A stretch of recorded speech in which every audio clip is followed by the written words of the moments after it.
kuatkan tekad, kuatkan hati. Negeri ini memanggilmu kawan. Belajar bergerak berbagi untuk negeri. Guru penggerak majukan pendidikan. Guru penggerak menghamba pada murid. Kreatif rancang pembelajaran. Hargai potensi, tingkatkan prestasi. Lahirkan profil pelajar Pancasila. Assalamualaikum warahmatullahi wabarakatuh. Perkenalkan, saya Aris Sugianto, calon guru penggerak Angkatan 8 Kabupaten Pesisir Barat. Di sini saya tidak sendirian, namun di sini saya ditemani oleh Ibu Melda Yati, yaitu guru IPA. Assalamualaikum Bu Melda. Waalaikumsalam Ya. warahmatullahi wabarakatuh. Selamat pagi Bu. Selamat pagi. Gimana kabarnya Bu hari ini? Alhamdulillah sehat. Sehat ya Bu ya. Oke, baik Ibu, saya di sini hari ini meminta waktunya pada Ibu untuk pelaksanaan pra supervisi akademik ya Bu ya. Jadi ini minta waktunya sebentar untuk ngobrol-ngobrol dan bincang-bincang ya Bu ya, sebelum saya melakukan supervisi akademik. Jadi Ibu ngajar kelas 7. 7A ya. 7 apa Bu? 7 semuanya ya? Iya, kelas 7 semua. IPA ya Bu ya? Iya, maksudnya. Oke, jadi hari ini kita lakukan percakapan pra observasi ya Bu ya. Jadi proses supervisi akademik ini untuk mengetahui proses apa pembelajaran yang mau dilaksanakan, materi apa, tujuannya apa, dan medianya apa ya Bu ya, sampai langkah-langkah penilaiannya. Seperti itu ya Bu ya. Iya. Oke. Jadi sebelum kita menggunakan kegiatan supervisi akademik, ada beberapa pertanyaan ya Bu ya pada pra observasi ini. Yang pertama, Ibu Melda mengajar materi apa Bu? Saya mengajar materi IPA. Kebetulan yang saya ajar nanti klasifikasi makhluk hidup. Materinya makhluk hidup dan makhluk tak hidup.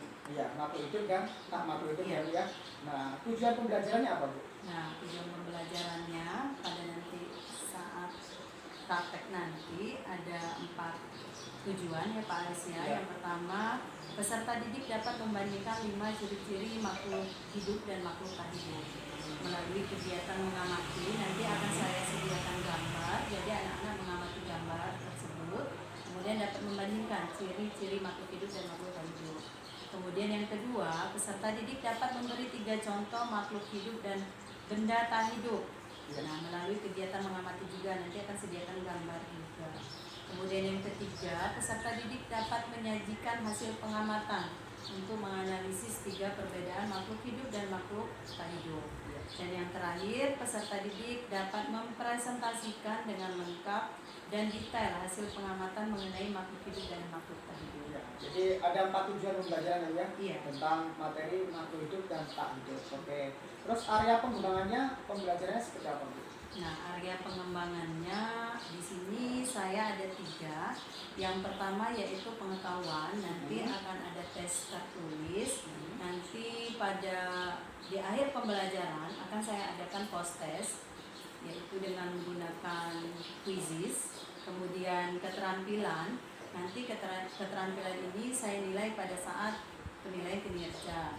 Kemudian yang ketiga yaitu sikap. Nanti akan saya sediakan observasi jurnal. Iya. Itu ya Bu ya, ada 3 penilaian tadi ya Bu ya. Iya, Pak. Baik. Terus rancangan pembelajarannya, strategi, model itu menggunakan strategi atau model apa Bu? Kira-kira. Nah, pada materi ini nanti saya akan menggunakan model PBL. Iya. Jadi Problem learning ya. Problem learning. Nah, nanti anak-anak saya berikan masalah, kemudian anak-anak berdiskusi atau berdiferensiasi Sesuai dengan minat pembelajarannya ya Bu ya, iya, gaya sesuai belajarnya dengan ya. gaya belajarnya masing-masing. Nanti anak-anak akan memecahkan masalah tersebut, kemudian dituangkan dalam LKPD, kemudian nanti akan ada presentasi. Nah, saya juga menggunakan KSE Pak di Iya. sini. Sosial emosional ya Bu ya. Iya. Ya, terima kasih ya Bu ya. Jadi rancangan pembelajarannya ada di situ ya. Iya. Oke. Setelah itu kapan kira-kira mau dilakukan supervisi akademik ini? Harinya, tanggalnya? Oh iya, untuk pelaksanaan supervisinya Kebetulan saya hari Senin depan, Pak, nanti tanggal 11 September 2023, saya ada jadwal di kelas 7A, jadi bisa dilaksanakan pada hari Senin. Iya, tanggal 11 ya Bu ya? Iya, Hari 11 Senin. September. Oke, nah tadi pembelajaran sosial emosionalnya sudah ya Bu ya? Iya. Sudah diterapkan ya. Baik, nanti kita amati, saya amati di supervisi akademik di tanggal 11 hari Senin ya Bu ya, September ya. Baik. Setelah itu, jadi itu kegiatannya kita akan ke supervisi akademik tanggal 11 hari Senin 2023 ini ya. Perlu disiapkan pembelajarannya, materinya dan lain-lainnya. Nah, setelah itu nanti ada pasca observasi ya Bu ya. Setelah supervisi akademik ada pasca observasi dengan pengajar praktik saya. Kita nanti bincang-bincang lagi bersama saya dan Ibu dan pengajar praktik saya. Nah, kira-kira kesimpulannya apa Bu? Setelah kita bincang-bincang hari ini, kesimpulannya yang Ibu rasakan setelah kita bincang-bincang hari ini? Ya, setelah praobservasi ya Pak ya, ini namanya. Nah, jadi di sini saya merasa senang.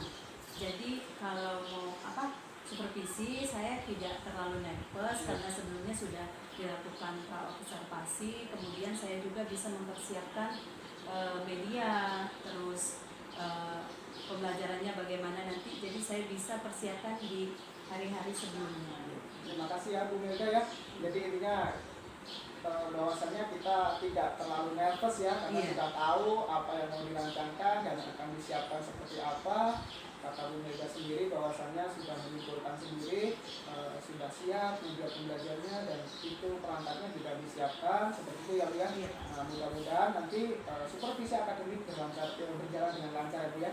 Oke, terima kasih ya Bu ya untuk hari ini pra observasi bincang-bincang hari ini. Sampai ketemu tanggal 11 untuk mengajar IPA di kelas 7 ya Bu ya. Saya akhiri ya Bu ya bincang-bincang hari ini Pak pra observasi. Assalamualaikum warahmatullahi wabarakatuh ya Bu ya. Waalaikumsalam warahmatullahi wabarakatuh. Sama-sama Pak.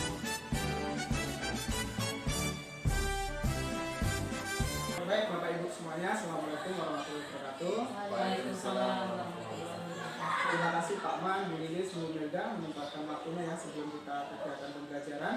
Di sini ada sedikit materi yang harus saya sampaikan dari guru penggerak, bahwasanya ada RPP yang bermuatan pembelajaran diferensiasi dan pembelajaran KSP. Jadi di sini di RPP itu harus diselipkan dengan diferensiasi konten, diferensiasi proses, dan diferensiasi program.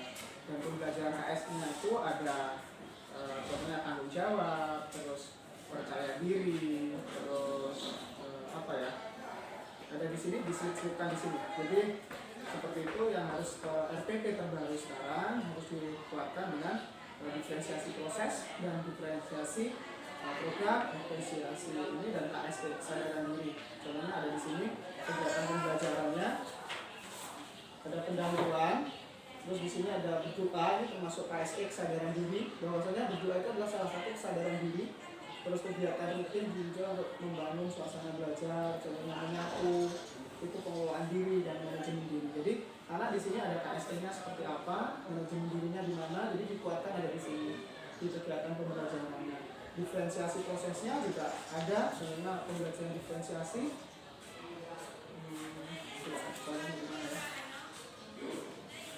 Nanti Bapak Ibu bisa membuatnya tentang pembelajaran diferensiasi. Di sini juga ada bahan ajarnya. Nanti ini contohnya diferensiasi konten ya. Kontennya apa yang mau disampaikan atau bahan pembelajarannya, prosesnya apa. Nah nanti produknya, contohnya ini ada di sini kita menghasilkan produk ini. Contoh di sini ini adalah diferensiasi produk. Jadi tadi ada beberapa pembelajaran diferensiasi, ada konten, proses dan diferensiasi produk. Proses itu konten itu adalah materinya ya Bapak Ibu ya. Jadi materinya harus diselipkan di sini di RPP. Selain itu KSP-nya juga diselipkan. Bahwasanya ada kesadaran diri, pengelolaan diri, ada manajemen diri, ada di sini. Ada 5 KSP yang jelas yang harus diterapkan ada di RPP yang terbaru sekarang. Selain itu ada pembelajaran diferensiasi. Diferensiasi itu ada 3, konten, proses, dan produk. Jadi kalau konten itu hanya materi. Kalau proses ya pembelajarannya. Namun kalau tidak ada sampai produk, tidak dipermasalahkan. Jadi produk itu kan ada yang berkarya. Namun kalau matematika produknya apa? Mengerjakan soal-soal itu sudah produk. Contoh kalau di sini di seni produknya bikin apa ya? Bikin karya ya Pak Man ya. Nah, mungkin kalau di TK mungkin anak-anak bikin apa ya? Ngetik di Word itu udah produk loh ya. Jadi produknya nggak mesti harus Iya. karya. Produk itu nggak mesti harus kan karya. Kadang anak matematika bilang mengerjakan soal, contohnya anak dikasih lembar apa kerja ya, apa namanya? Iya, Bukan LJK, KPD. KPD. Nah itu sebagian dari produk. Mungkin ada yang mau ditanyakan dari Bapak Ibu, silakan. Ya. Untuk produk yang dilakukan di RPP itu apakah memang yang dibuat dulu terlebih dahulu atau itu hasil dari siswa? Nah kalau ini contoh ya Pak ya, ini contoh produk yang dibuat dulu. Nah nanti yang dihasilkan produk itu maksudnya produk itu yang dihasilkan siswa. Contohnya setelah mulai pembelajaran konten materi yang disampaikan Pak Man, contohnya apa di YouTube ini tentang seni lukis atau tentang cara membuat web, dengan itu adalah konten. Nah prosesnya ya pembelajaran itu sendiri. Nah produknya contohnya anak bisa menghasilkan karya web melalui Google apa namanya Blogspot seperti itu. Nah mungkin ada lagi yang mau ditanyakan? Kalau contoh olahraga Pak? Olahraga produk ya. Produk olahraga sama seni ini hampir sama TIK, prakarya itu adalah produk semua. Anak bisa lari, bisa loncat, bisa ini sudah produk. Ya, ya bisa lompatin di hasilnya. Kalau proses itu ya materinya. Namun kalau ada pelajaran tertentu yang tidak bisa sampai ke produk. Contohnya kayak Bu Lilis hari ini cuma ngajar materi, berarti cuma proses dan konten. Produknya mungkin minggu depan seperti itu. Contohnya kayak saya nih hari ini kita ngajar seni patung atau Pak Man ngajar blogspot. Jadi intinya cuma sampai konten dan proses. Nanti produknya nanti. Nah, di sini juga ada pembelajarannya. Ada lagi yang mau ditanyakan? Itu membuatnya pertemuan atau bisa untuk dua pertemuan? Ditulis saja Pak Man ya. Di sini ada pertemuan 1, dilanjutkan pertemuan 2, pertemuan 3. Contohnya kalau pertemuan pertama itu cuma bisa diferensiasi produk, proses sama diferensiasi konten. Misalnya proses itu Iya. hasilnya belum ada kan? Berarti bisa. Gitu ya. Jadi intinya apa ya? Bisa berkesinambungan. Jadi RPP tidak dulu ke pertemuan persatuan kedua enggak. Jadi dilanjutkan pertemuan 1 dengan praktek apa, pertemuan kedua dengan praktek apa. Itu ya. Ada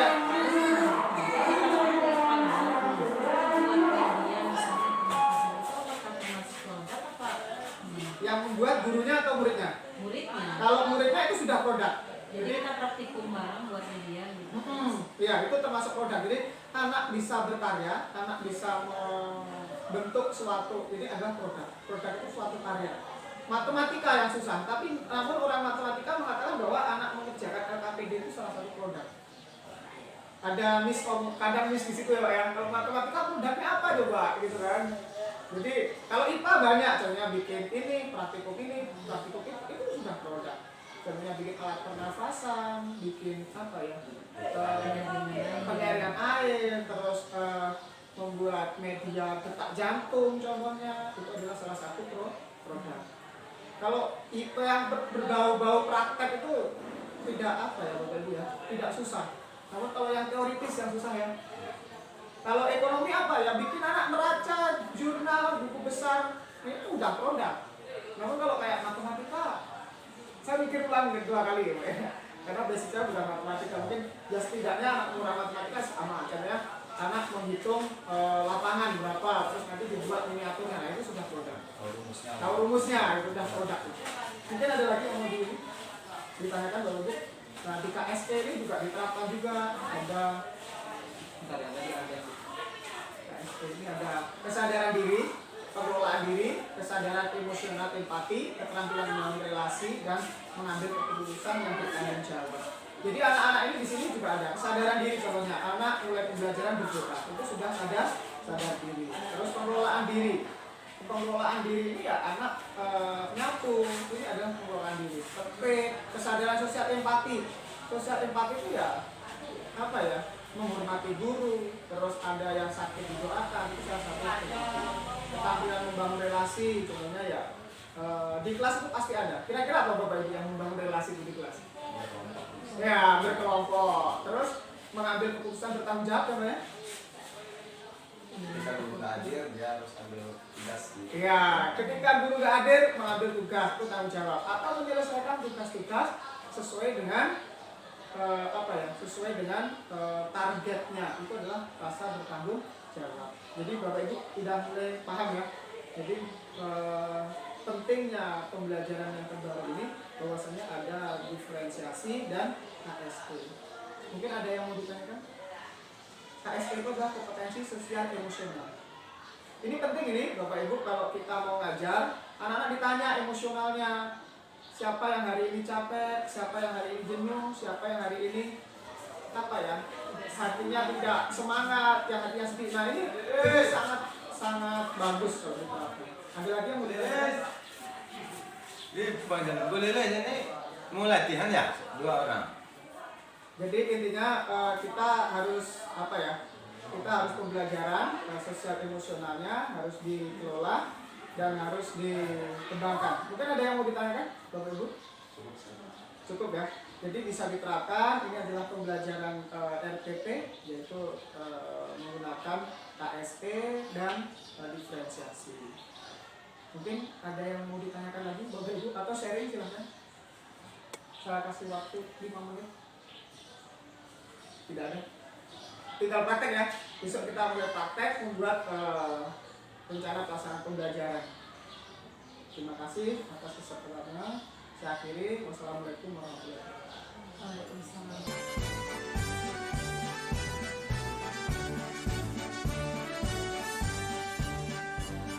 Assalamualaikum warahmatullahi wabarakatuh. Waalaikumsalam warahmatullahi wabarakatuh. Selamat siang anak-anak. Siang, Bu. Gimana kabarnya hari ini? Baik, Bu. Alhamdulillah ya. Oke, baik. Sebelum kita memulai pelajaran pada siang ini, sebaiknya kita berdoa terlebih dahulu ya, Nak ya. Coba ketua kelas Rizky, dipimpin doanya. Sebelum kita belajar, mari kita bersama-sama membaca doa. Berdoa mulai.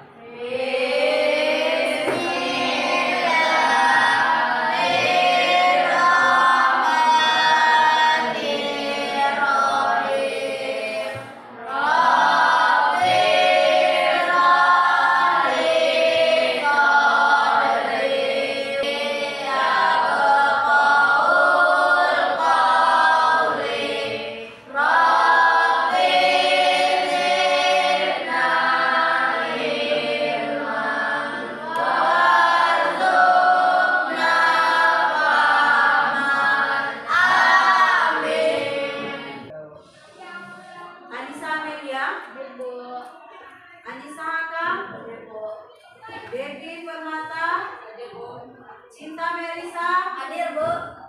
Dewa Ananda Sandi, Ferdian, Gapi,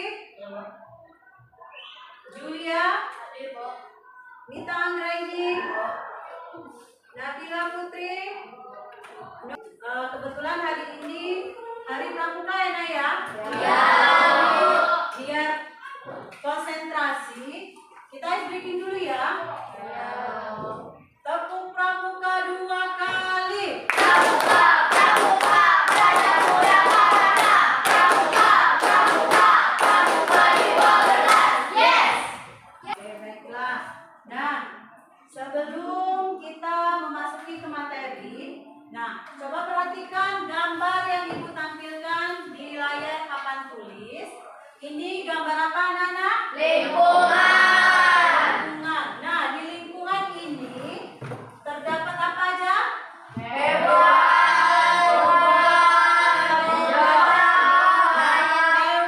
tumbuhan, ada rumah, ada buaya ya.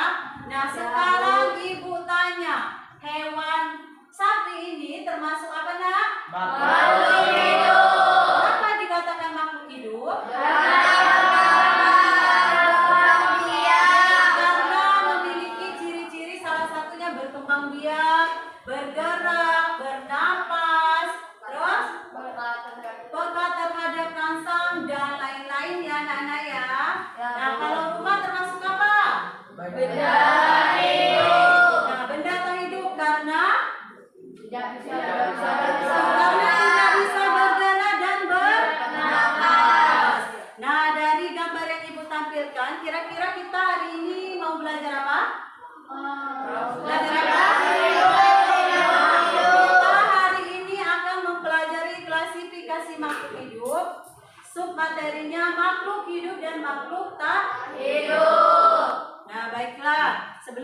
pada pelajaran kita ketahui dulu bahwa kompetensi dasar kita pada hari ini adalah mengklasifikasikan makhluk hidup dan benda berdasarkan karakteristik yang diamati. Kemudian menyajikan hasil pengklasifikasian makhluk hidup dan benda di lingkungan sekitar berdasarkan karakteristik yang diamati. Kemudian lanjut, tujuan pembelajarannya. Yang pertama, peserta didik dapat membandingkan 5 ciri makhluk hidup dan makhluk tak hidup melalui kegiatan mengamati gambar dan studi literasi. Kemudian yang kedua, peserta didik dapat memberi 5 contoh makhluk hidup dan makhluk tak hidup melalui kegiatan mengamati gambar dan literasi. Yang terakhir, peserta didik dapat menyajikan hasil pengamatan untuk menganalisis perbedaan makhluk hidup dan makhluk tak hidup. Nah, sebelum kita masuk materi, Ibu sampaikan terlebih dahulu bahwa pada materi kali ini Ibu akan ada 3 penilaian. Yang pertama penilaian sikap, kemudian penilaian keterampilan, dan yang terakhir penilaian pengetahuan. Nanti akan ada soal kuisis ya. Nah, sekarang gambar yang Ibu tampilkan ini gambar apa? Gajah dan pesawat. Kira-kira ini gajah termasuk apa? Makhluk hidup. Makhluk hidup. Sedangkan pesawat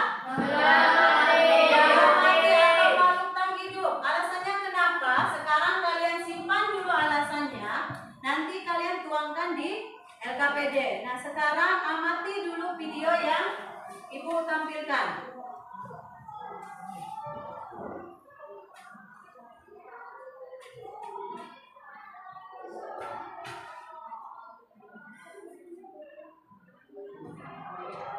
Alam lingkungan sekitar kita terdiri dari 3 bagian, yaitu tanah, air, dan udara.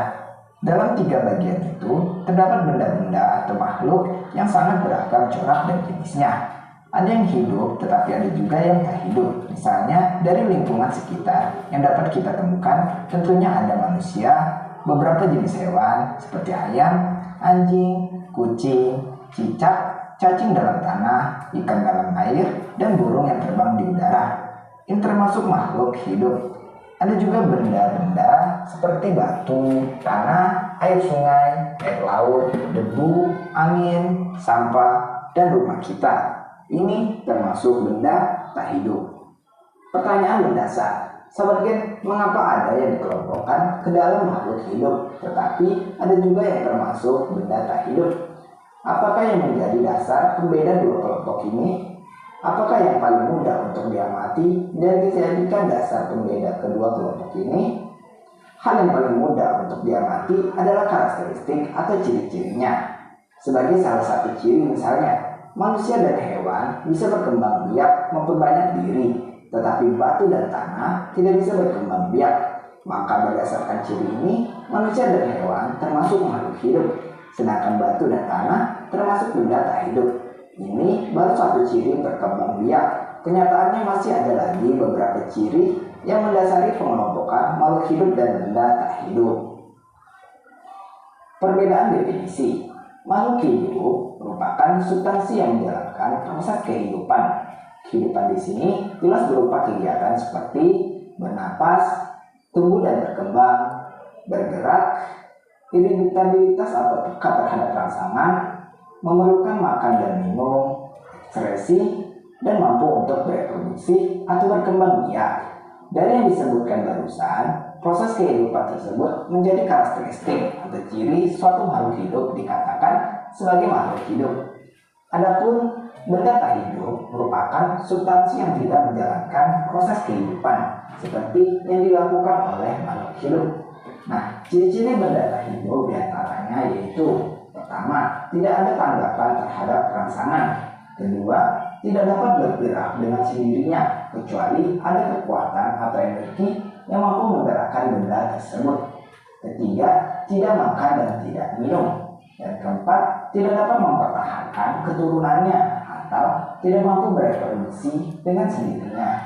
Dengan memahami memahami sekilas ciri-ciri makhluk hidup dan benda tak hidup, tentu secara mudah kita mampu membedakan antara makhluk hidup dan benda tak hidup tersebut, Gen. Perbedaan karakteristik. Sahabat Gen, berikut ini adalah perbedaan antara makhluk hidup dan benda tak hidup. Pertama, makhluk hidup dapat menunjukkan kehidupan, sementara benda tak hidup tidak bisa menunjukkan kehidupan. Kedua, makhluk hidup bisa bergerak, sementara benda tak hidup tidak bisa kecuali jika mereka digerakkan oleh kekuatan gaib, baik berasal dari benda itu sendiri ataupun dari benda gaib. Ketiga, makhluk hidup memiliki kapasitas untuk bereproduksi sendiri, sementara benda tak hidup mereka tidak bisa kecuali diproduksi oleh makhluk hidup lainnya. Misalnya, suku cadang mobil yang dibuat atau diproduksi oleh manusia. Keempat, makhluk hidup cepat atau lambat akan mati, sementara benda tak hidup tidak memiliki kapasitas untuk hidup atau mati. Asal-usul benda tak hidup. Jika dikaji lagi, ternyata benda tak hidup dapat dibedakan berdasarkan asal-usul terbentuknya benda tersebut, yaitu sebagai berikut. Pertama, benda tak hidup yang tidak pernah berasal dari bagian makhluk hidup. Contohnya adalah batu. Batu dapat terbentuk dari endapan magma cair letusan gunung berapi dan dapat berasal dari endapan sedimen dari tekanan bahan tertentu. Nah, sehingga batu bukan berasal dari bagian makhluk hidup. Kedua, benda tak hidup yang berasal dari makhluk hidup atau pernah menjadi bagian dari makhluk hidup. Contohnya adalah batu bara, kertas, dan selai. Kita tahu sendiri bahwa kertas adalah benda tak hidup yang berasal dari bahan baku berupa kayu dari pohon yang termasuk makhluk hidup. Demikian tadi sahabat Gen mengenai pembelajaran kita pada bab 2 subbab 1 ini. Oke, sudah ya. Nah, dari video yang Ibu tampilkan, kalian nanti rumuskan masalah. Sekarang sudah duduk di kelompoknya masing-masing ya? Ya. Ibu bagikan LKPD, silahkan tuangkan rumusan masalah kalian berdasarkan pengamatan yang ada di LKPD.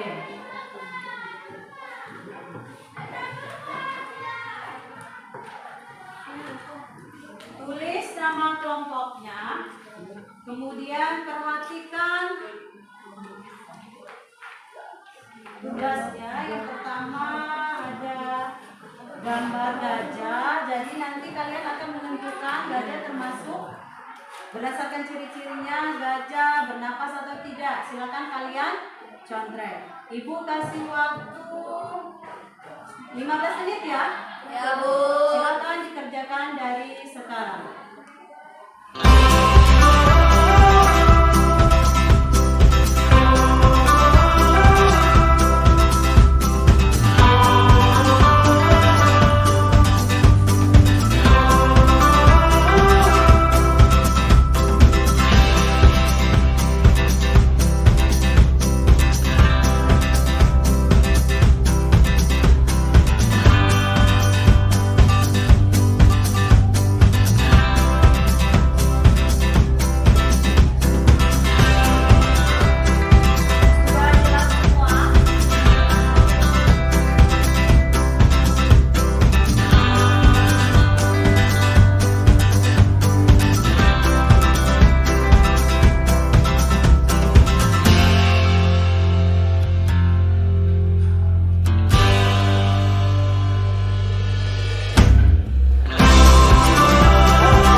yang berasal dari makhluk hidup atau pernah menjadi bagian dari makhluk hidup.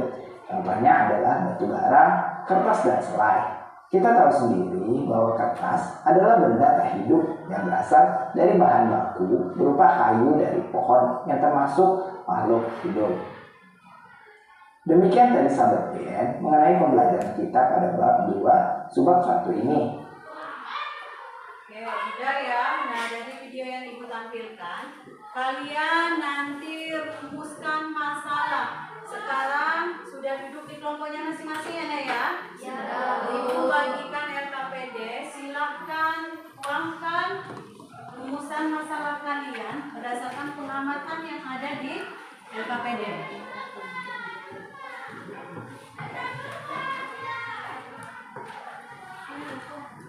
Tulis nama kelompoknya, kemudian perhatikan tugasnya. Yang pertama ada gambar gajah, jadi nanti kalian akan menentukan gajah termasuk berdasarkan ciri-cirinya gajah bernapas atau tidak. Silakan kalian contrek. Ibu kasih waktu 15 menit ya. Ya, Bu. Silakan dikerjakan dari sekarang.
Ya, maju ke depan.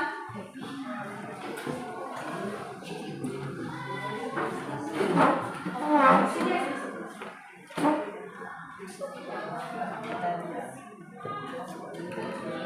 Ayo, gimana ini? Assalamualaikum dulu. Assalamualaikum warahmatullahi wabarakatuh. Waalaikumsalam. Kami dari kelompok 1 ingin mempresentasikan hasil kerja bersama kami.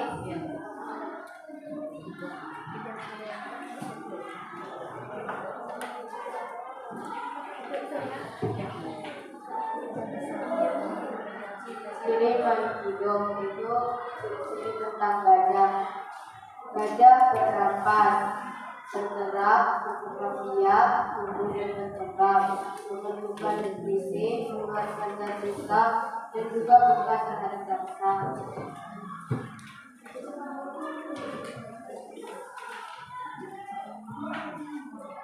Termasuk paling hidup yaitu tikus, ikan, dan padi. Dan senjata hidup yaitu buku, televisi, dan kursi.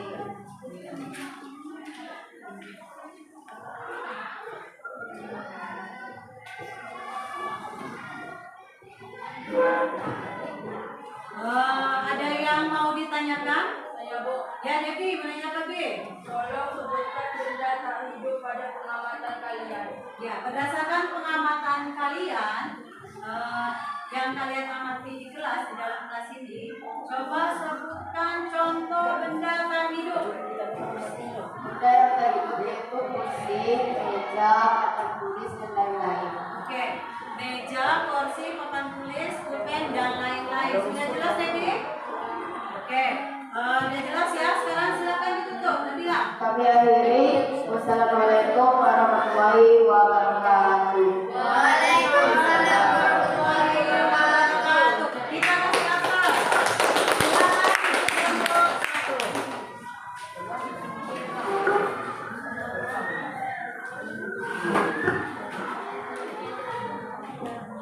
Nah, sekarang kita sudah presentasi. Jadi bagaimana pembelajaran kita hari ini dapat disimpulkan bahwa gimana makhluk hidup. Ayo, gimana kesimpulannya? Makhluk hidup dapat dikembangkan kehidupan, bisa bergerak ya, terus Kapasitas untuk ya dapat bereproduksi dan makhluk hidup cepat lambat akan punah atau mati. Sedangkan benda mati atau makhluk tak hidup dia tidak menunjukkan kapasitas kehidupan. Dia tidak bisa bergerak, bernapas, dan berkembang biak. Sudah tahu ya bedanya antara makhluk hidup dan benda tak hidup? Sudah tahu ya? Nah, selanjutnya kita ada penilaian kuisis ya, Nak ya.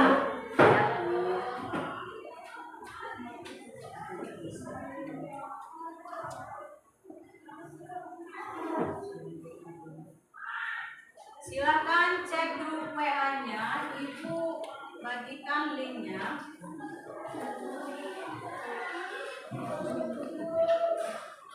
Oke, Ibu sudah bagikan linknya. Coba, sudah bisa masuk belum? Yo, Ibu mulai ya.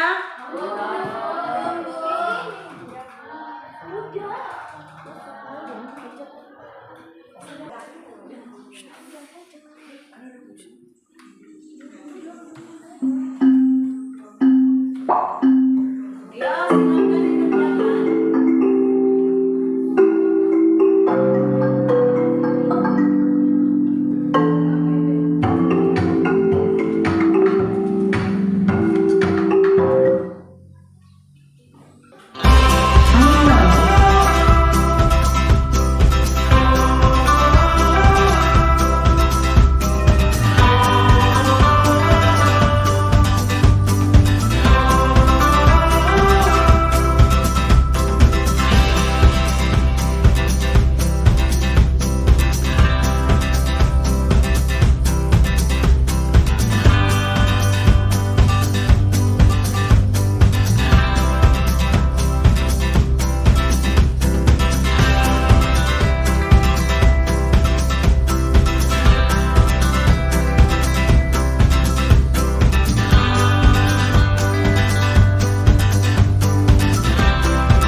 motivasi biar nanti belajar lebih giat lagi ya, biar dapat dua dari Ibu.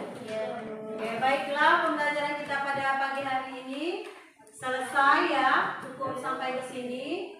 Bagaimana belajar dengan Ibu hari ini? Menyenangkan ya. Oke. Nah, sekarang Ibu sampaikan untuk materi selanjutnya atau tugas pada pertemuan selanjutnya. Jadi nanti setiap kelompok membuat video pengamatan makhluk hidup dan makhluk tak hidup di lingkungan tempat tinggal kalian ya. Nanti kalian amati, kalian buat dalam bentuk video, kemudian ditampilkan minggu depan ya Nak ya. Ya Bu. Oke, Ibu rasa sudah cukup ya. Silahkan Ketua Kelas Rizky dipimpin untuk berdoa. Sebelum kita pulang, marilah kita berbaca doa. Berdoa mula.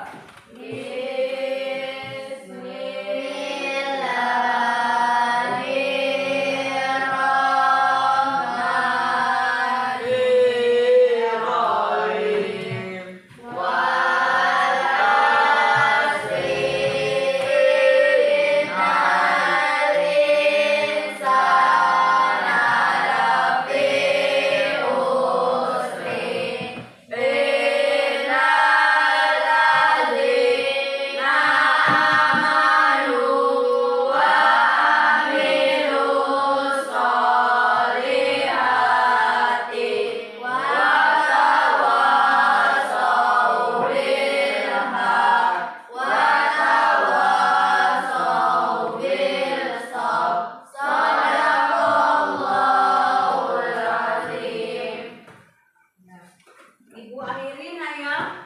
Wassalamualaikum warahmatullahi wabarakatuh.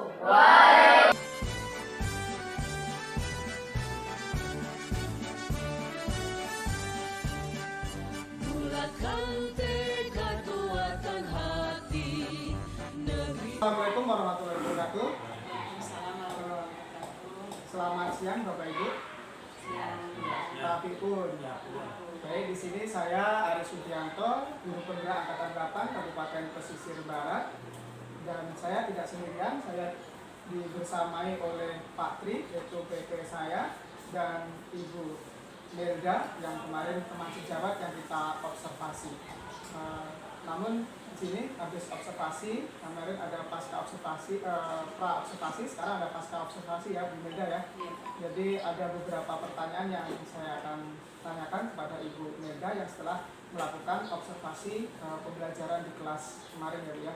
Yang pertama, bagaimana perasaan Ibu setelah melakukan observasi yang kemarin waktu itu saya tungguin Bu Melda? Baiklah, perasaan saya pada saat kemarin diobservasi dengan Pak Aris Pak lumayan nervous ya, karena mungkin belum terbiasa di supervisi. Gitu aja Pak. Ya, itu ya Bu ya, jadi nervous ya. Untuk menghilangkan nervousnya seperti apa Bu? Kemarin ya, waktu kita tungguin waktu pembelajaran, apakah dialihkan apa ya? Bagaimana cara mengatasi nervous itu? Ya kemarin itu kan ada juga sedikit ice breaking ya, itu buat penghilang nervous. Penghilang nervous ya seperti itu ya. Terus bisa diceritakan kembali nggak Bu, cara pengembangan langkah-langkah dan tahapan dalam pembelajaran, maksudnya yang AST, sosial emosional, terus yang apa ya, yang mindfulness seperti itu, anak diajak speaking dan lain-lain. Bisa diceritakan Bu langkah-langkah tahapan pembelajarannya? Area pengembangannya ya Pak? Iya. Iya, kemarin area pengembangannya kan ada 3 ya Pak ya. Itu ada pengetahuan, keterampilan, dan sikap ya. Nah, pada pengetahuannya saya di situ laksanakan post test. Jadi ada quizzes, itu di akhir pembelajaran. Kemudian keterampilannya penilaian kinerja. Pada saat anak presentasi, mengerjakan KKPD. Terus yang terakhir itu ada penilaian sikap observasi. Itu pada saat diskusi. Ya, kelompok. jadi Ibu telah mengelompokkan kelompok sesuai dengan gaya belajarnya ya Bu? Iya. Ya, seperti itu. Terus menurut Ibu pengembangan apa yang sudah dikembangkan selama ini? Yang kemarin yang perlu dikembangkan lagi maksudnya setelah pembelajaran kita tungguin, kita observasi itu. Adakah yang masih kurang terus dikembangkan lagi seperti itu? Untuk kekurangannya mungkin di waktu ya Pak Aris ya. Waktu ya. Waktunya menurut saya masih kurang karena kemarin itu kan ada kuisis, kemudian ada proses anak-anak menonton video pembelajaran, terus ada diskusi. Jadi untuk kedepannya waktunya lebih dimaksimalkan. Dimaksimalkan ya, berarti diperbarui di waktu ya, jadi Iya. kayak seperti kekurangan waktu ya. Nah, kira-kira kapan akan dilakukan untuk evaluasi lagi supaya waktunya ini bisa di minggu depan itu di hari Selasa, hari Rabu atau hari apa gitu? Kemungkinan setelah PTS Pak Aris, karena kebetulan kan bentar lagi anak-anak PTS. Oh, gitu ya. Jadi nanti setelah PTS. Ya. Terima kasih Ibu Melda yang sudah berkesempatan untuk saya observasi. Setelah itu sekarang kita lakukan kegiatan pasca observasi. Mungkin dari Pak Tri ada tambahan? Baik, Ya. terima kasih Pak Aris, CGP, saya yang telah melakukan supervisi akademik ya, Ya. yang menerapkan pertanggungjawab ya, dan melakukan Pak Aris kira-kira perasaan Pak Aris gimana setelah melakukan coaching terhadap pertanggungjawab? Kalau perasaan saya ya lebih apa ya Pak? Lebih rileks, terus ilmunya itu sudah kita transfer, jadi tidak ada beban apa ya angan-angan lagi. Terus ternyata setelah diterapkan ya juga bisa berjalan. Jadi sebagai role model dulu kita lakukan pada rekan sejawat seperti itu. Jadi Pak Aris merasa puas ya Insya Allah. Tapi masih ada yang perlu dikembangkan lagi Pak. dengan rencana Ya. kerja yang dilakukan. Kira-kira apa tindak lanjut Pak Aris kira-kira setelah Ya. melakukan coaching terhadap pertanggungjawab? Tindak lanjutnya saya pengen bukan hanya satu orang guru saja, namun yang perlu didampingi banyak guru, jadi bisa apa ya pembelajaran berdiferensiasi dan KSE ini bisa berjalan. Latihan bercoaching diterapkan mulai dari sejak diri sendiri, tularkan teman sejawat dan juga coaching terhadap peserta. Terima kasih Pak. Ya, terima kasih Pak Tri. Mungkin pertemuan kali ini kita akhiri ya Bu Melda dan Pak Tri. Mudah-mudahan kita sehat selalu dan kita menjadi pendidik yang lebih baik lagi. Mungkin dari saya gitu. Assalamualaikum warahmatullahi wabarakatuh. Waalaikumsalam. Waalaikumsalam warahmatullahi wabarakatuh. Terima kasih Bu Melda, terima kasih Pak Tri. Oke, siap.